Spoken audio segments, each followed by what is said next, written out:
Terry Francona told us yesterday the message he delivered to you guys was it's time to go. Yep. What does that message mean to you?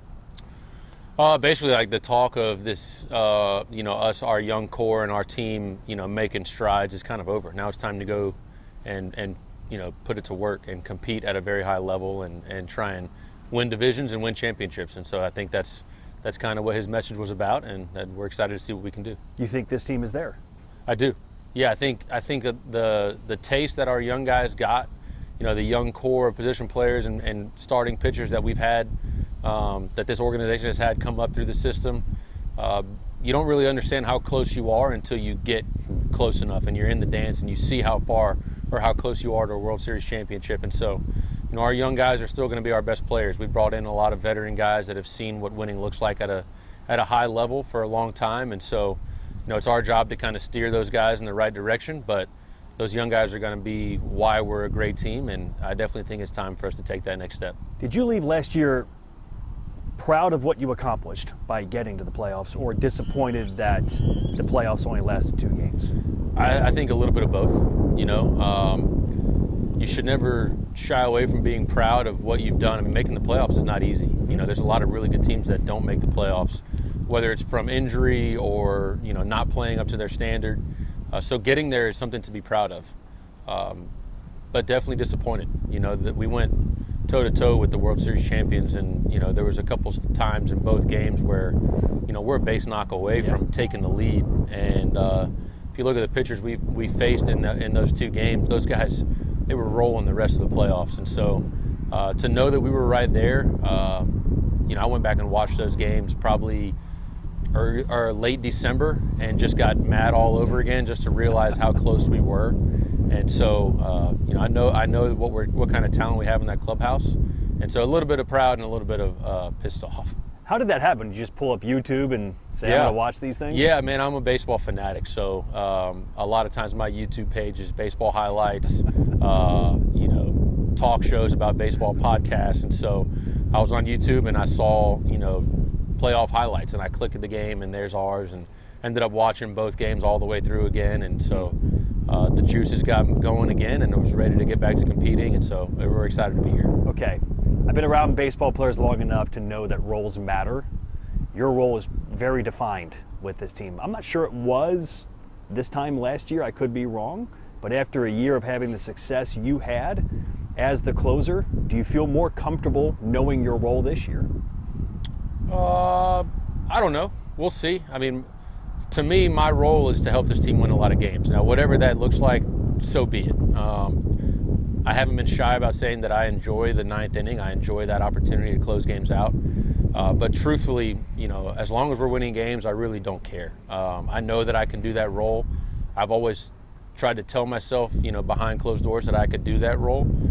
Now that I've kind of proven it to myself, obviously I'm going to do my best in that role and try and, have another really good year, if not better than last year. But ultimately, my goal is to win a division, not to go out there and have 35 saves.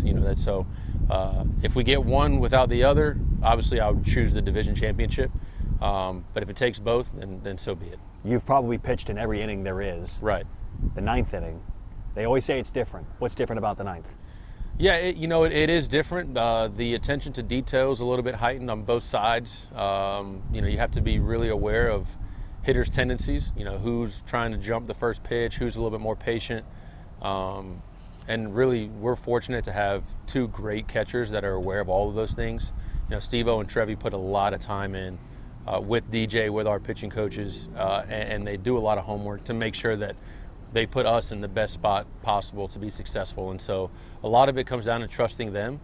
But truthfully, what I tried to do last year was just treat it like another inning. There was times when I had opportunities to close games early in my career that I put it on a pedestal, and I tried to, take the mound acting like a closer, whatever that means. For me, it was more so just go out and execute pitches and try to treat it like, I'm just throwing on a backfield. I'm always going to be a guy that is high energy and shows a lot of emotion, but that's just natural. And so I didn't need to try and make the 9th inning bigger than what it is. And so for me, it's just go out and execute pitches and try and get 3 outs as fast as possible. Sorry, I got some sunscreen in my eye. I'm going to get this out real quick. I am dying. Ah, that's better. Okay, you said you tried to Yeah. treat it like any other inning. Did it work? A lot of times, yeah, it did. We're still human out there, and so there's times where, the emotions can get the best of you, and that's something that I had talked to DJ and Tracy a lot.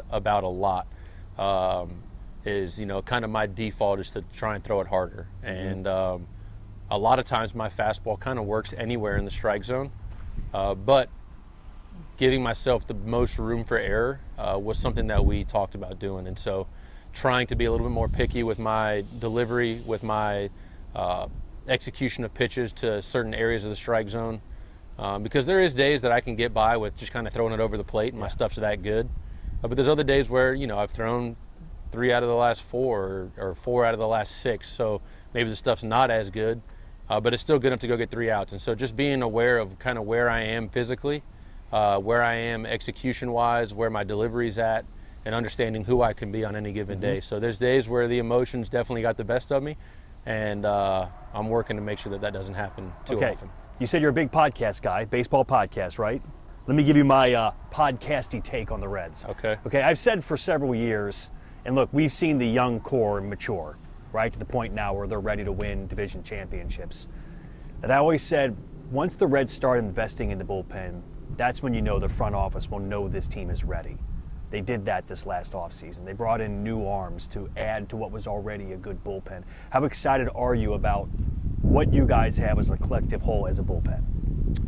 Yeah, I'm very excited. Most Reds fans would agree there was a lot of guys we had to replace this offseason. You lose a lot of innings from Brent Suter, Scott Varlow, and Nick Martinez. You got to fill those shoes somehow. And not only did they fill them, but they went out and got guys that are experienced winners in this game. Guys that have pitched in every role. I think Burke and Ferguson both have World Series championships. Pierce has pitched in the playoffs the last handful of years. So to add those guys to our clubhouse and to our bullpen is huge. Our bullpen is a super confident group. We have a lot of fun down there together. We push each other to be the best versions of ourselves. And you're right. You add to your bullpen, it's kind of the front office, the organization signifying hey, we believe in our starters, we believe in our position players. Now let's go try and lock down the games that we're supposed to win, and it should be a fun year. Lastly, you're friends with Pierce. Yeah. How did that friendship start, and how did it cultivate? Yeah, started back in 2020 with San Diego. It was a very unique season, as everybody's aware. He had just had his first son, and so his wife and his son stayed back home. My wife was pregnant with our second daughter, and so she was back home. And so, it's the COVID season. We're not really allowed to do much away from the field. And so he was my locker mate. He was my catch partner in San Diego. We ended up spending a lot of time together and got close pretty quick because of that, because our families weren't with us. We were kind of in the same boat. And so there's a lot of similarities there, and just kind of hit it off right away. And we've been close ever since. Both of our wives are close. They're good friends. Our kids get along great. They're probably hanging out right now as we're at the field. And so very, very grateful that I get to play with him again, and I'm sure Reds fans are going to learn to love him. What do you think it is about your personalities that kind of click? I don't know. A lot of similarities off the field. We both have kids. We're both dedicated to our families. Both like video games. Both grew up in church, so a lot of the similar, lifestyle stuff off the field. Both play golf. He's better than I am at golf, which I'm okay to admit. And we're both bullpen guys, so spend a lot of time together at the field. So a lot of things just kind of lined up and made it easy to get along.